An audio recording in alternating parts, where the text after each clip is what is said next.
Olá, você está no canal Um Conto por um Ponto. Eu te convido a curtir, a comentar, a compartilhar e se inscrever no nosso canal. Eu cresci dentro de um orfanato. Eu não me lembro de ter colo de mãe, de pai ou de avó.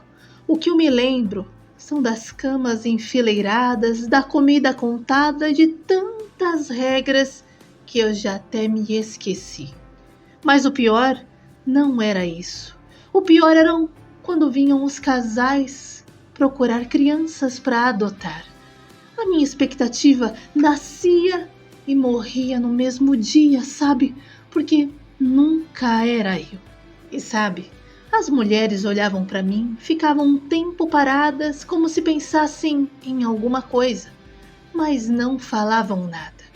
Eu tentava me mostrar, dizia que sabia fazer conta de cabeça, que desenhava bem. Elas só sorriam, mas não adiantava. Aí, quando aparecia uma outra menina, elas se derretiam toda. Perguntavam o nome, queriam saber do que gostava. E aquilo, olha, aquilo me consumia por dentro. E eu sempre ficava. Não importava o que eu fizesse ou dissesse, eu sempre ficava. E as tias do orfanato olhavam para mim e falavam que a minha vez ia chegar. Mas não chegava nunca. Eu via um a um ganhando família, roupa nova e até brinquedo para levar junto. E eu ficava ali, torcendo, mas ninguém me escolhia. E sempre que eu me sentia triste, eu ia para um cantinho debaixo de uma árvore. E lá eu chorava baixinho, sabe? E perguntava pro papai do céu por quê eu nunca era a escolhida, por que a minha vez nunca chegava. E eu olhava para o céu, sabe, e pensava, se tinha alguma coisa errada comigo, se eu era feia, ou se a cor do meu cabelo não combinava com a casa deles, e por que as outras meninas iam embora assim tão rápido. E eu chorava, olha, eu chorava até não poder mais. E por anos, aquele cantinho foi só meu. E com o tempo, ver as outras crianças arrumando as malas, ganhando roupas novas e saindo de mãos dadas com as suas novas famílias, deixou de doer em mim. Eu já nem esperava mais, sabe? Eu sabia que não seria escolhida. Completei 12, 13, 14 anos. E aí, olha, aí eu já tinha certeza de que eu só sairia do orfanato quando tivesse a minha própria casa. E foi nesse tempo que eu comecei a enxergar o orfanato como o meu lar.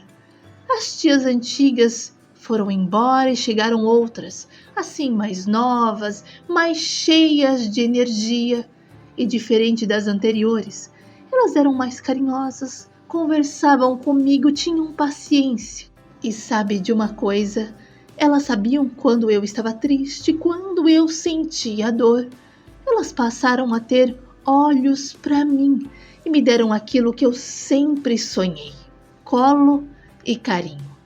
Às vezes, quando sobrava um tempinho, se sentavam ao meu lado, faziam um cafuné e diziam que a cor do meu cabelo era como fogo e que quem tinha cabelo de fogo tinha coragem para enfrentar a vida. Olha, e aí eu comecei a acreditar naquilo. Eu olhava no espelho e falava para mim mesma: eu tenho coragem para enfrentar a vida. E a minha vida vai ser exatamente como eu quero, como eu sonho. E algo dentro de mim mudou. Eu não aguentava mais ficar esperando as horas passarem, sabe? E aos poucos eu comecei a ajudar as tias em algumas tarefas. No orfanato, a gente não podia fazer os serviços delas de verdade, porque era proibido. Mas eu explicava que eu queria ser útil.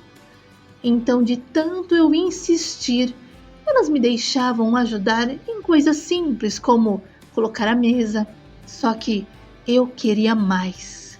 E um dia eu estava tão empolgada que eu peguei um pano, o rodo, o detergente e comecei a limpar o banheiro. E a diretora me viu. Nossa, nesse dia foi um bafafá. Ela disse que eu não podia fazer aquele tipo de serviço que era a responsabilidade dos funcionários e não das crianças. Olha, eu ainda tentei explicar que eu já podia fazer aquele tipo de coisa, mas ela não deixou.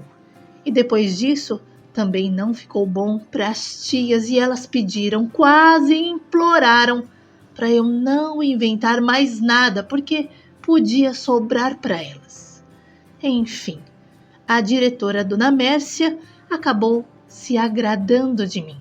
Ela me chamava para sua salinha e a gente ficava conversando, sabe? Ela perguntava o que eu gostaria de ser quando eu crescesse. E quando eu respondia, ela me explicava todos os detalhes daquela profissão e sempre me dizia que, embora parecesse difícil, não era impossível. Olha, Dona Mércia era casada e tinha um filho já adulto que morava em um outro país. E brincando, ela dizia que o Renan sempre foi assim meio rebelde, que gostava de fazer tudo do jeito dele. E que depois que ele foi morar fora, o relacionamento dos dois tinha até melhorado. E se a distância fez bem para eles, por que mexer em time que estava ganhando? Era assim que ela dizia rindo. A verdade é que a Dona Mércia não era uma megeira. Ela era até boazinha, mas dentro do orfanato, lidando com tantas crianças, tantas personalidades diferentes, ela precisava era ser firme. E eu só entendi isso quando eu comecei a andar mais com ela. Bom, e dos meus 15 aos 17 anos, eu aprendi muita coisa com a Dona Mércia. Ela me aconselhava, me escutava e sempre dizia que eu podia ser mais do que eu mesma acreditava. E quando eu completei 18 anos, aí veio a hora difícil, porque eu sabia que teria que sair do orfanato. E só de pensar, nossa, já me dava até um aperto no peito, porque lá dentro, por mais que fosse duro, eu tinha cama, comida, rostos que eu conhecia. Já do lado de fora, do lado de fora, eu não sabia nem por onde começar. E a Dona Mércia me dizia que, embora não pudesse fazer muito por mim, porque não era só eu, eram muitas crianças sob a responsabilidade dela, ela não ia me desamparar. E realmente, ela cumpriu. E quando chegou a minha hora de sair do orfanato, ela foi atrás e conseguiu um emprego para mim em uma empresa da cidade. Além disso, ficou certo que eu poderia continuar dormindo em um quartinho dentro do orfanato até eu ter condições de me manter sozinha. Mas isso foi só um combinado entre nós duas.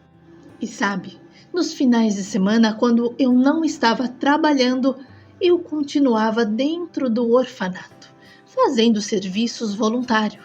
E isso não fazia parte do combinado. Eu fazia mesmo porque eu queria, porque eu gostava de ajudar. E graças a Deus, a empresa onde eu comecei a trabalhar, o salário não era tão ruim assim. E isso me deu a chance de pensar no meu futuro de um jeito que eu nunca sequer tinha imaginado. E com o meu primeiro pagamento, comprei roupas novas para o trabalho e comecei a juntar um pouco de dinheiro. E resolvi então fazer um curso e escolhi o inglês. Olha, eu me dediquei como nunca. Eu chegava cansada, claro, mas estudava até tarde. E em pouco tempo eu já estava me comunicando muito bem. Foi quando eu percebi que eu conseguia falar inglês com fluidez. E aquilo abriu a minha cabeça para um mundo novo.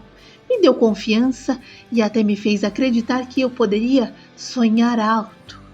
Além do inglês, também fiz um curso de informática, porque a dona Mércia sempre dizia que saber mexer em computador era essencial.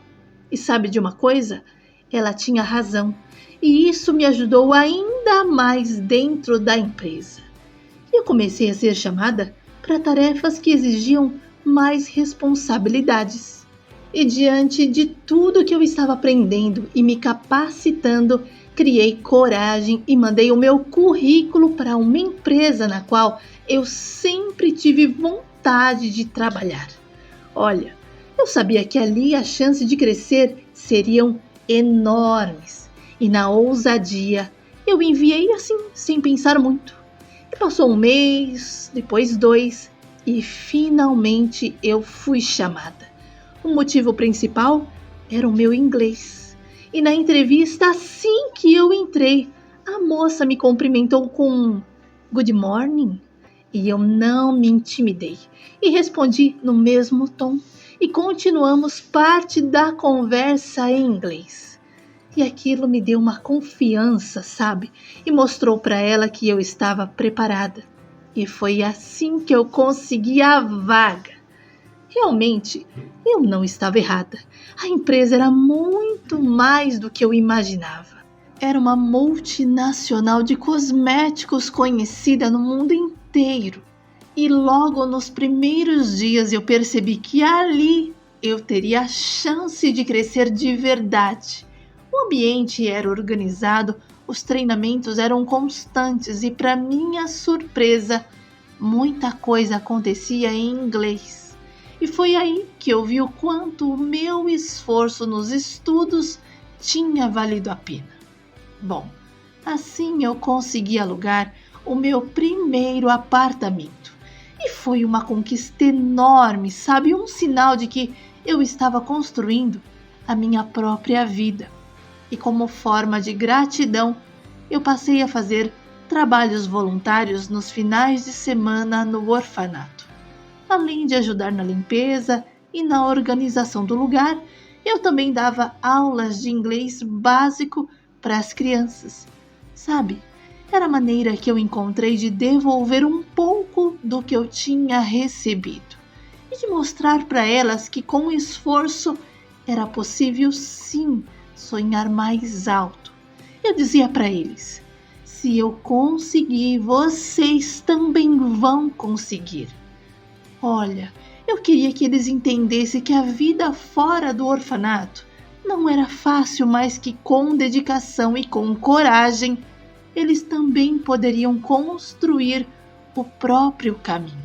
E sabe, logo a dona Mércia se aposentou e foi morar com o filho fora do Brasil, porque, segundo ela, a relação dos dois tinha evoluído muito e o filho havia se tornado uma outra pessoa.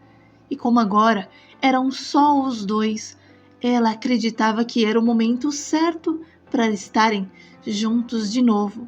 E ela me desejou uma boa sorte e seguiu seu rumo. E eu continuei com os trabalhos voluntários. E durante esse tempo eu conheci o Charles. Ele fazia parte da diretoria da empresa.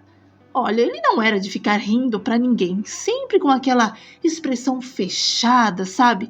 Tanto que quando ele passava, o pessoal já comentava: lá vem o emburradinho.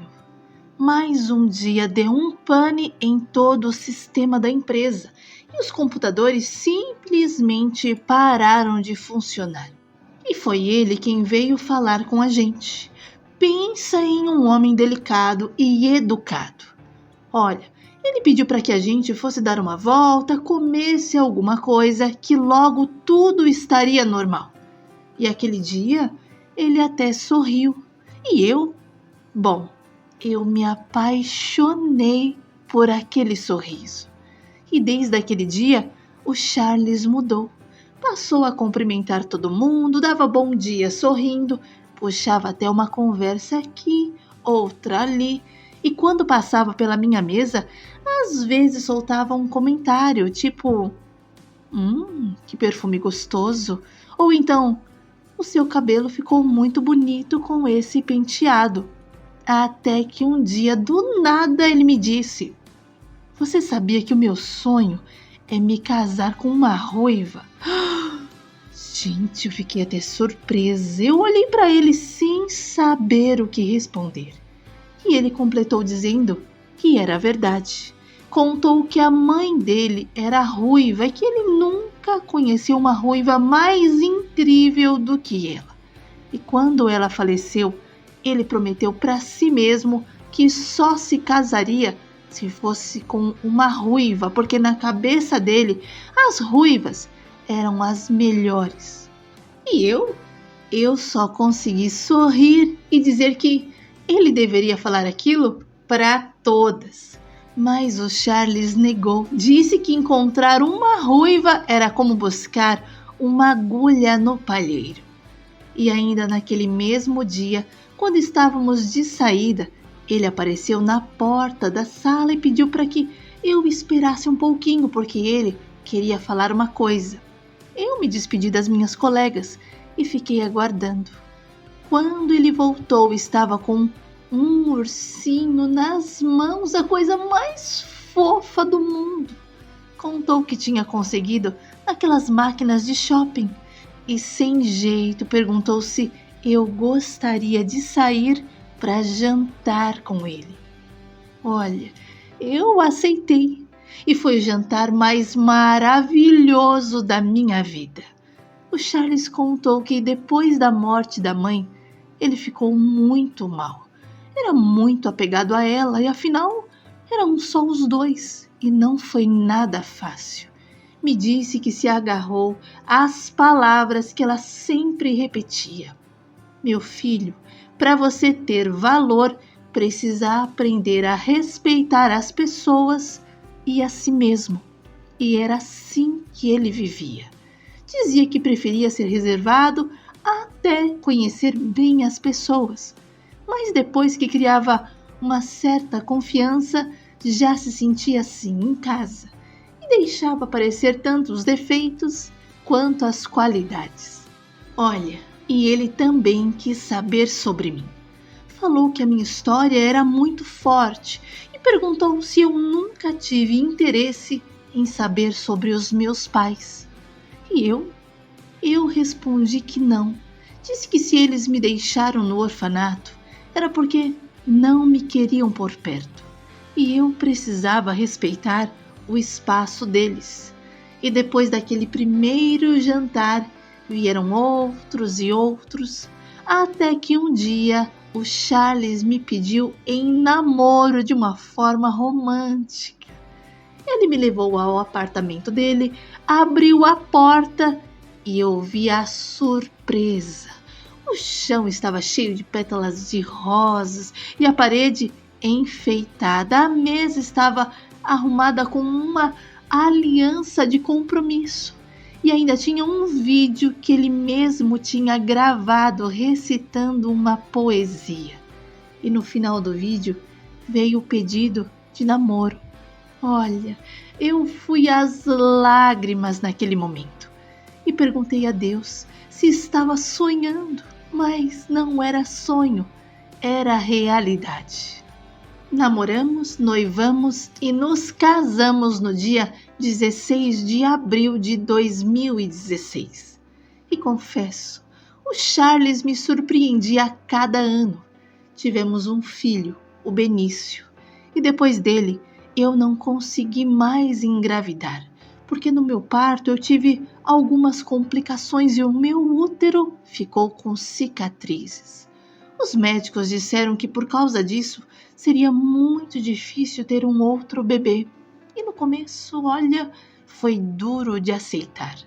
Eu sempre pensei em ter mais filhos, mas com o tempo eu entendi que o Benício já era o meu maior presente e a minha bênção. Então eu me agarrei nisso em vez de ficar sofrendo pelo que eu não poderia ter. E eu continuei fazendo o meu serviço voluntário no orfanato. E todo sábado lá eu estava e acabei me identificando com uma menina, a Cat, uma garotinha de 6 anos. E o que mais me tocou nela, sabe, foi perceber que ela se sentava no mesmo cantinho onde eu costumava ficar quando estava triste. E um dia eu me aproximei e perguntei o que ela tinha. Ela disse que estava tudo bem, mas acabou desabafando que se sentia triste porque ninguém queria levá-la para casa. E chorando falou que era por causa da sua cor. Mas eu disse para ela que não era nada daquilo. E ainda expliquei que talvez ainda não tivesse chegado a pessoa certa, porque o que era cor diante de tanta perfeição de Deus? Contei também que eu mesma tinha o cabelo cor de fogo e que cada detalhe que a gente carregava era único, feito por ele. E olha, eu sugeri que a gente fizesse uma pequena oração e ela aceitou. E depois disso, a Cat se transformou em uma criança mais alegre. E todo sábado me esperava. E eu, sabendo disso, se aparecia assim algum compromisso, eu deixava de lado porque ela era a prioridade para mim. E em casa, o Charles entendeu. E nas nossas orações, pedíamos para que Deus colocasse no caminho dela alguém que a tratasse com amor e com respeito. E também para que o coração dela estivesse aberto quando a pessoa certa chegasse. E um dia, conversando com o meu marido, ele me perguntou por que eu não adotava a Cat, já que eu gostava tanto dela.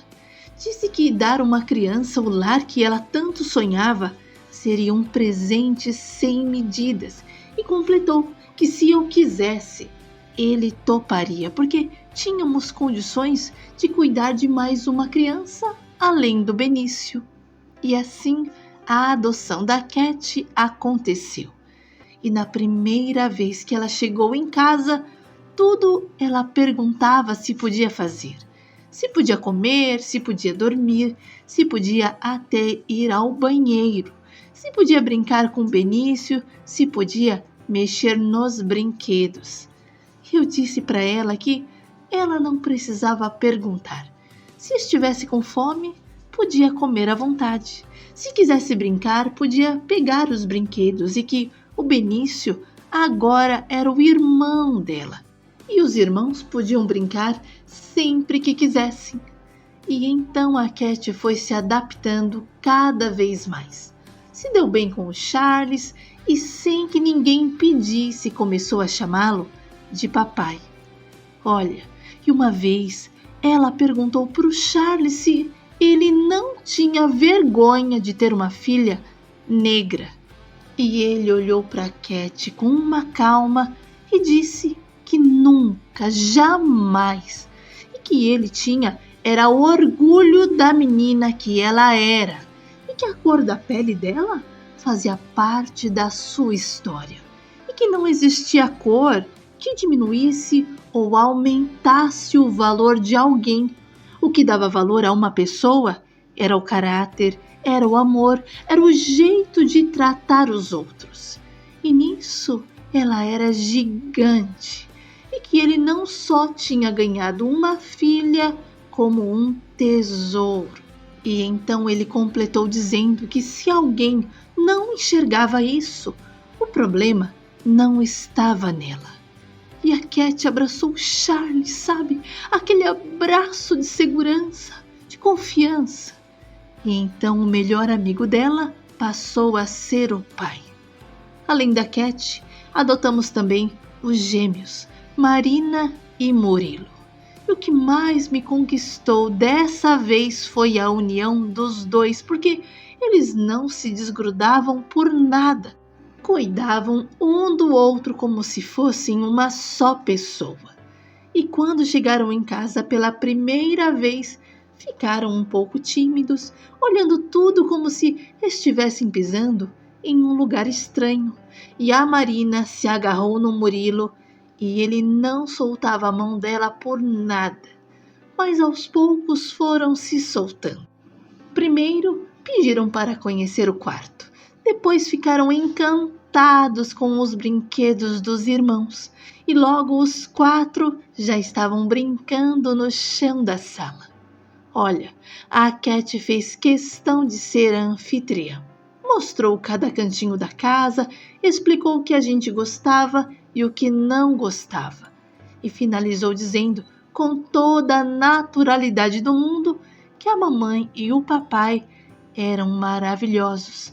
E ainda completou que, lá em casa, o que funcionava muito bem era o respeito.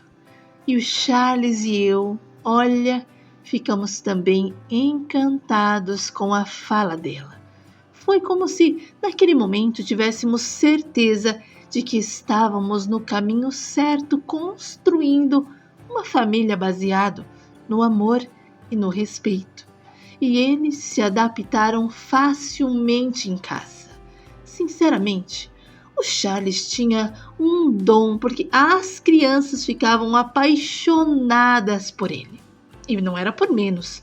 Ele fazia tudo o que elas queriam e, no fundo, eu amava tudo aquilo como eu amo até hoje. A Cat, a minha mais velha, está com 13 anos e pensa em ser modelo. Os gêmeos, a Marina e o Murilo, estão com 11. Ela quer ser veterinária e ele piloto de avião. Já o Benício vai fazer 7 em novembro e fala que quer ser jogador de basquete. E sabe, eu que cresci sonhando em ser escolhida por uma família, hoje sou eu quem escolho amar e cuidar. Aprendi que família não é aquela que te coloca no mundo, é quem caminha do seu lado com amor e respeito. E isso, bom, isso conta muito.